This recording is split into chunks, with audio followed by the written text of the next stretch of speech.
హల్లెలూయా. యోం దెబిరీం ఏదైనా వాక్యము 9వ తారీఖు 6వ నెల 2025వ సంవత్సరం. మన దేవుడిస్తున్న చక్కటి మాట సంఖ్యాకాండము 9వ అధ్యాయం 16వ వచనం. నిత్యమును అలాగే జరిగెను. ఎలాగున మందిరము మేఘము మందిరమును కమ్మెను, రాత్రి యందు అగ్ని వంటి ఆకారము కనబడెను. ఈ మాటలు మీరు ఆలకిస్తున్నారా? నిత్యము ఇలాగే జరిగిందంట. మందసం మీద పగలు మేఘం ఉండేదట, రాత్రి అగ్ని వంటి ఆకారము కనబడేదట. ఈరోజు మందసం ఎవరు? మనమే మందసం. మనమే మందసం. ఎలాగున మందసంలో మూడు వస్తువులు ఉంటాయి.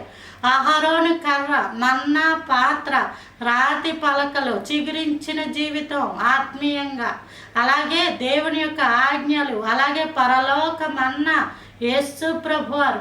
ఈ మూడు మన యొక్క హృదయంలో ఉంటే పగలు మేఘస్తంభం ఉండాలి, రాత్రి అగ్ని వలె కనబడాలి.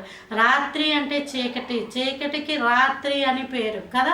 కాబట్టి చీకటి అంటే ఎవరు? అపవాది, చీకటి సంబంధులకి మనం ఎలా ఉండాలి? అగ్నిలా కనబడాలి. మన వరకు వస్తే అవే మాడిమస్ అయిపోతాయి. ఏదన్నా వచ్చిందో అది మాడిపోవడమే. యోహాను గురించి ప్రభువారు అన్నారు, మండుచు ప్రకాశించుచున్న దీపమై ఉండెను. యోహాను అటు ఇటు నడుస్తూ ఉంటేట దీపము, ప్రకాశిస్తున్న దీపము కదులుతున్నట్టు ఉంటుందట. ఏమా? కాబట్టి మన ఆత్మీయమైన జీవితాలు ఎలా ఉన్నాయి? నిత్యము ఇలాగే